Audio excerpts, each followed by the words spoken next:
Desorientada y por obvias razones muy asustada, bajó de la Traffic lentamente y con cautela, observando al hombre con temor y desconfianza, intentando llegar lo más cerca posible de su casa para de algún modo llamar a sus padres.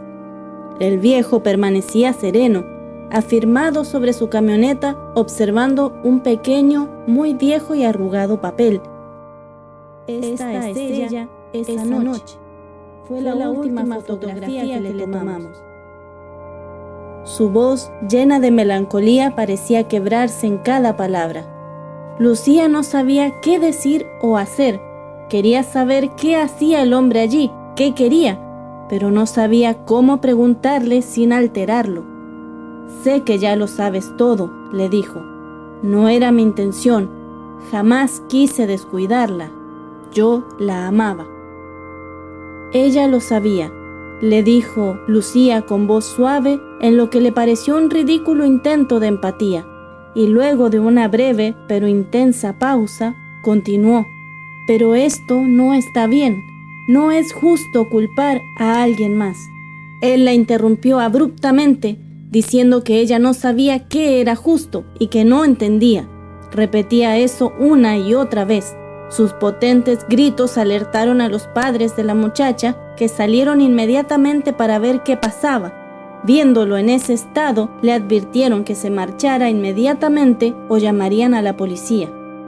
Inquietados, preguntaron a su hija qué había pasado, pero ella solo les dijo que no tenía idea. Estaba perpleja y muy asustada, y mencionó que el hombre siempre había sido medio loco, lo cual para todos en el pueblo era cierto. No quería perder tiempo. Esa noche pidió permiso a sus padres para ir a la ciudad a hacer algunas compras de cosas que necesitaba antes de comenzar la escuela. Su padre ofreció llevarla para que no viajase en colectivo, pero ella dijo que alguien más iría por ella y que no debía preocuparse. Cuando se hallaba en su cama, meditaba en todo lo que el muchacho debía estar pasando. Ella siempre le tuvo un cariño especial. Era la sana alegría en la escuela, alguien muy bondadoso y que siempre la apoyó cuando lo necesitaba. A pesar de los años transcurridos, esa amistad para ella seguía intacta y esperaba esta vez poder hacer algo en favor de él. Por la mañana, antes de salir el sol, ella ya estaba esperando en la entrada de su casa. Andy no tardó en llegar. Debían darse prisa, ya no quedaba mucho tiempo. Subió al vehículo y la mujer no le pidió ninguna explicación. La espera había sido muy tormentosa y cualquier oportunidad que se presentara para salvar a su hijo la tomaría. Pero cuando estaban por cruzar el puente principal para salir del pueblo, la vieja camioneta de Bernard se atravesó en su camino. Este se veía terriblemente mal. Se tambaleaba al caminar, lo que hacía notar que estaba muy ebrio. Ambas mujeres estaban aterradas. Entonces él comenzó a gritarles mientras se acercaba que no había sido su culpa, una y otra vez, que lo dejaran en paz, que era ella quien lo provocaba. Andy estaba lista para dar marcha atrás y alejarse, pero afortunadamente no fue necesario, ya que muy cerca había un control policial y, alertados por los gritos, se dirigieron de inmediato a ver qué pasaba. Enseguida se percataron de que el sujeto estaba ebrio y se lo llevaron detenido, mientras otros llamaban la grúa para que moviera la camioneta que obstruía el camino. Esperando para poder pasar, Andy, conmocionada, repetía las palabras que el viejo había dicho, preguntándose a qué se refería, lo cual Lucía tampoco pudo contestar con certeza. En cuanto liberaron el cruce, continuaron el viaje a toda prisa. Andy mencionó de camino que Josh había adelgazado 6 kilos, que no comía prácticamente nada, parecía un zombie pues padecía insomnio todas las noches. Mencionó que si esta vez no lograban ayudarlo a salir de esto, buscarían ayuda profesional. Cuando llegaron a la ciudad, no fueron a casa de Josh, sino que Andy se desvió del camino y finalmente estacionó en el parque. Lucía estaba desconcertada. Entonces la mujer comentó que varias veces lo habían seguido cuando salía y siempre terminaba allí, sentado solo en el mismo lugar en el parque. Y de hecho, al adentrarse un poco en él, allí estaba. Su madre lo llamó dulcemente, pero al voltear y verlas, Josh se sintió muy molesto de que lo hubieran seguido hasta allí, sintiéndose invadido. Entre ambas intentaron calmarlo. Estaba a punto de irse cuando Lucía le remarcó que ya sabía lo que en verdad había pasado.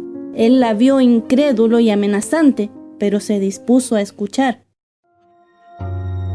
Un fuerte viento corría y tambaleaba las hojas de los enormes árboles que los rodeaban. Ella se acercó con suma cautela mientras relataba.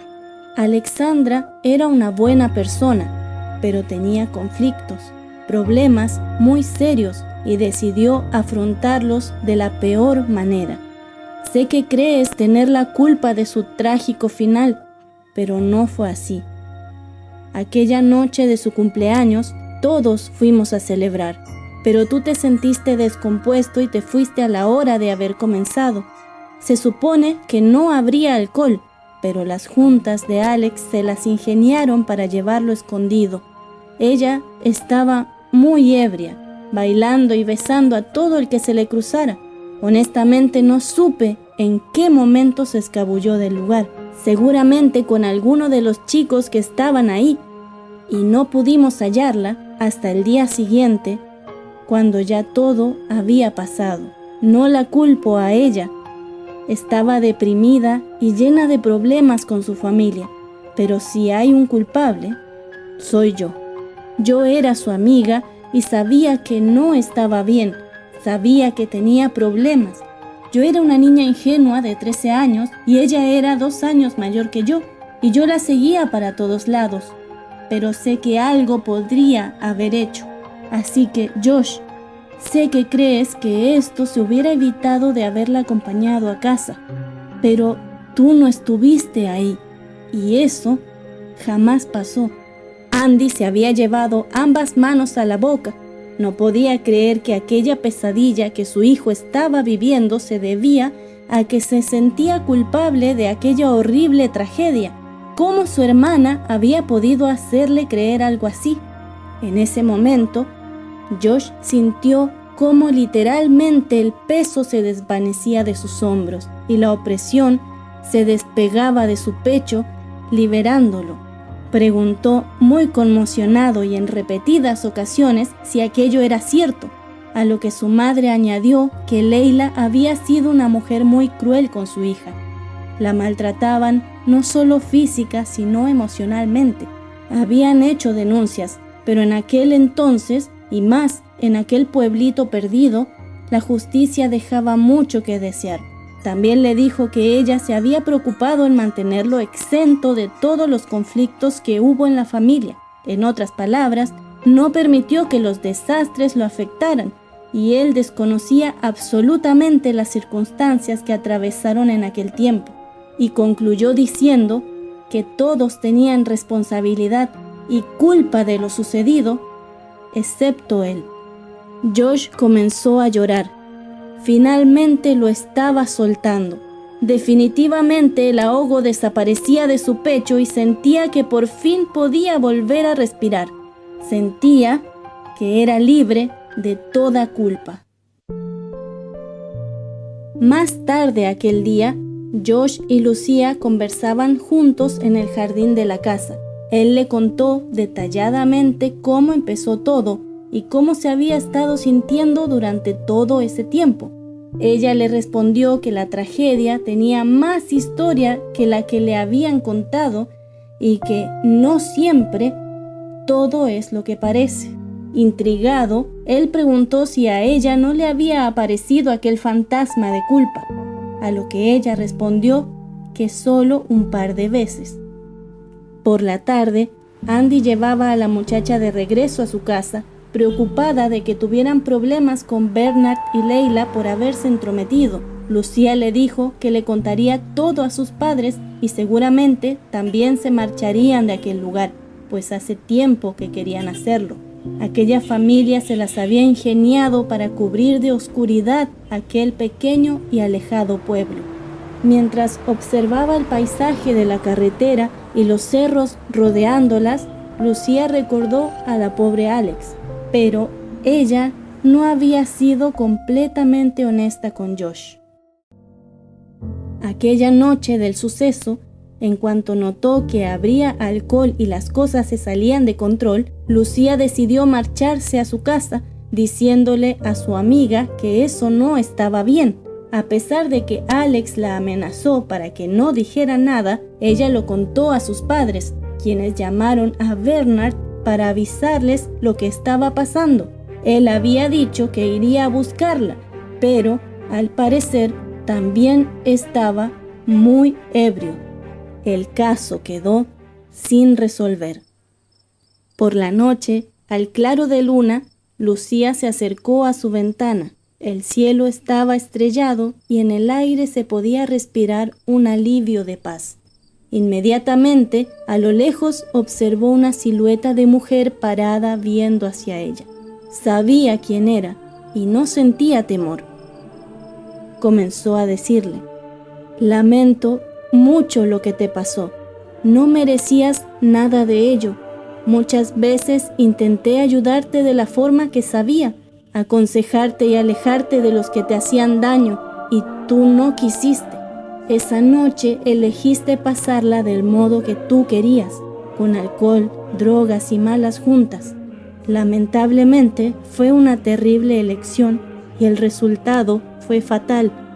Pero ya no hay nada que puedas hacer. Quieres aferrarte a este mundo como un sentimiento de culpa y remordimiento en los demás. Así quieres permanecer entre nosotros. Pero yo elijo recordarte como una chica alegre, muy divertida y bromista, inteligente y sensible. Jamás vamos a olvidarte, Alex. Puedes irte en paz».